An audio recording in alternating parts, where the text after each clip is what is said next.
Hello friends, welcome back to your own channel Chak De with knowledge. Chak De with knowledge में आप सभी का दिल से हार्दिक स्वागत है। एक चैनल जो करता है बैंक की बात और बैंकर्स की बात।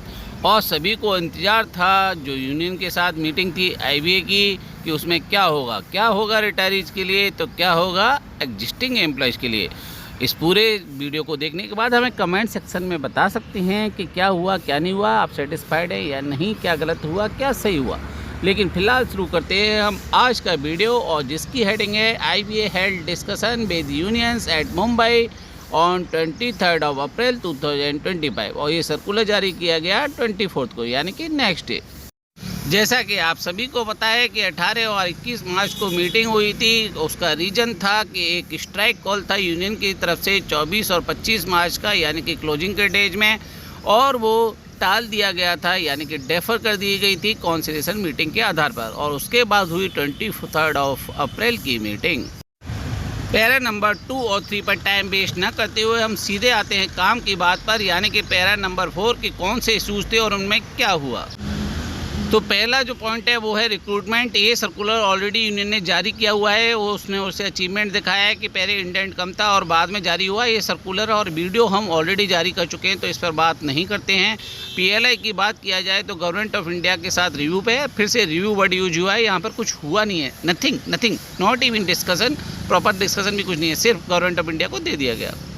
अगला पॉइंट आउटसोर्सिंग का है, यहाँ भी कुछ खास हुआ नहीं है। हम आगे बढ़ते हैं, सेफ्टी एंड सिक्योरिटी की बात करते हैं। इसमें सिर्फ इतना कहा गया है कि ब्रांच हेड को परमिट कर देना चाहिए एफआईआर लॉन्च करने के लिए। ये पॉइंट कुछ समझ में नहीं आता है, सिर्फ ब्रांच मैनेजर के लिए करने से क्या सिक्योरिटी हो जाती है, सेफ्टी हो जाती है। हाँ, अच्छा है कि एफआईआर दर्ज किया जाए जिससे आगे केस रुके, बट और भी मेजर्स लेने की ज़रूरत है जो यहाँ पर हमें नज़र नहीं आती। एम्प्लॉयज़ की परफॉर्मेंस की बात करें तो रिव्यू हर साल होता है, एपीआर हर साल आती है। जो ओल्ड एम्प्लॉयज़ हैं 55 साल 58 साल, उनके लिए जो ओसार का प्रोविज़न है, यहाँ पे भी कहा गया है कि जो है वो एक पॉलिसी पुट इन की जाएगी, फोर्स में लाई जाएगी in response to government insistence. आप देख सकते हैं अभी तक 5 डेज बैंकिंग या पेंशन जैसा मुद्दा कुछ दिखाई नहीं दिया है, ना ही कोई अगला पॉइंट दिखाई दिया है। देखते हैं लास्ट तक आता भी है या नहीं आता है। अगला है आपका ये मैटरनिटी वाला पॉइंट। देखिए यहाँ पे क्या है, यहाँ पे कहा गया है कि जो पार्लियामेंट में अडॉप्ट किया गया है वो ऑफिसर्स के बेस रिवीजन में नहीं दिया गया है, अनफॉर्चुनेट।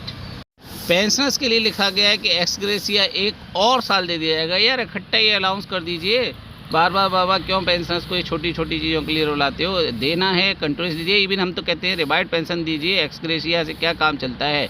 कितने साल हो गए पेंशन रिवाइज नहीं होगी। चलिए आगे बढ़ते हैं। टैक्स का मैटर पहले ही बैंक पे छोड़ दिया गया था, यहाँ फिर से क्यों चिपकाया गया है पता नहीं। लीव बैंक की मॉडलिटी डिसाइड की जाएंगी, पता नहीं अभी तक ये क्यों डिसाइड नहीं हो पाई। अगला है हॉस्पिटलाइजेशन स्कीम पे। यहाँ पर जो है आईबीए कहता है कि जो बफर है वो डिस्ट्रीब्यूट कर दिया गया है 7 बैंकों में, जो भी स्कीम है उसके अकॉर्डिंगली। इस सर्कुलर में कुछ भी खास हमको नज़र नहीं आता है, बिल्कुल फेक जैसा नज़र आ रहा है, बकवास जैसा सर्कुलर। कुछ हुआ तो है नहीं। Bye bye.